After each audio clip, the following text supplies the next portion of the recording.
The final movie of the DCEU, The Flash, has released in theaters, and the ending of it had a bunch of twists and turns and surprise cameos. So in this video, we're gonna discuss what went down and explain some of the things that may have flashed past you. Major spoilers ahead. So in the end of The Flash, Barry and young Barry team up with Supergirl and Michael Keaton's Batman to stop General Zod from destroying the Earth. But unfortunately, during the battle, Supergirl and Batman are killed.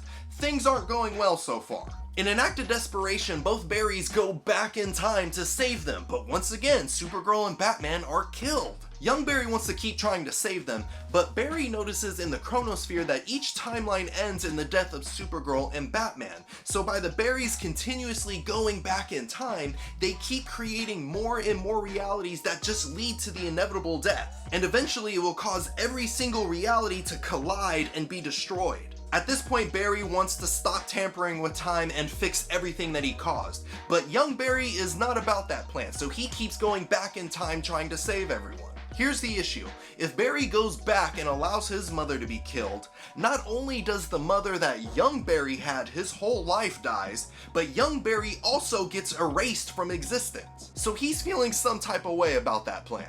At this point, Dark Flash appears and he confirms that he wants young Barry to keep on going back in time so that they can eventually find a way to keep Nora, their mom, alive. Why does Dark Flash care about Nora Allen? Stay with me here, but it's because Dark Flash is young Barry from the future who keeps going back in time and getting injured by Kryptonian weapons, so he turns into like this monster. Dark Flash has been doing this for years, and he was the one that knocked Barry out of the chronosphere in the beginning of the movie, because in order for Dark Flash to exist, Barry needed to have met young Barry and help him get his powers, so then that can lead to him becoming Dark Flash. Time travels a lot. Anyway, young Barry sees this scary looking dude, realizes that it's him, and he starts to trip out a bit, understandably.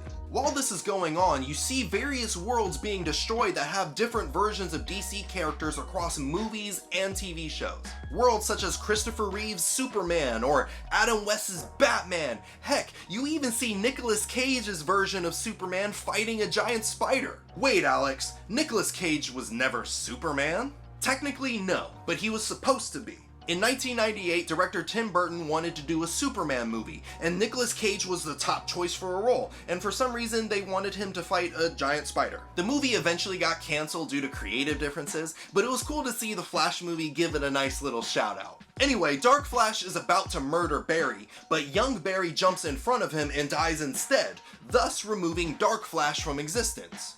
Easy peasy.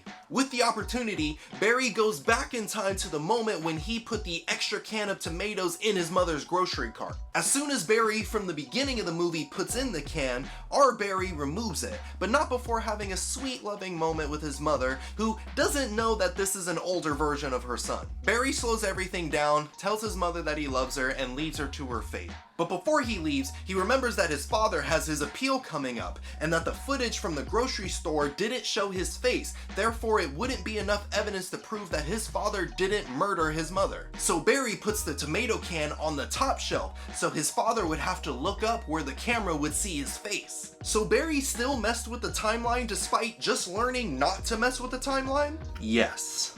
Barry goes back to his own timeline and finds everything back to normal, except for the fact that his father is about to get released from prison due to the footage, and his college crush Iris West wants to go out on a date with him. So Barry is feeling pretty darn good about himself right now. Bruce Wayne then pulls up in his car to congratulate Barry on a job well done. But it's not Ben Affleck's Bruce Wayne or Michael Keaton. Instead, it's George Clooney.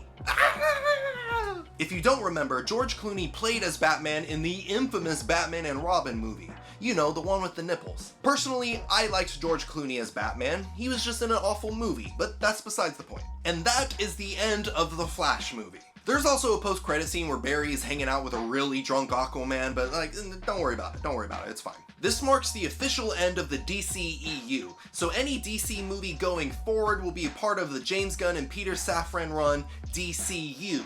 So prepare yourself for a new slate of DC movies with a more connected storyline. I hope it works out. But what did you think about the ending of The Flash? Did you think it was a good way to end the DCEU? Let me know down in the comments below. And make sure to check out my review on the Flash movie by clicking on the box right here.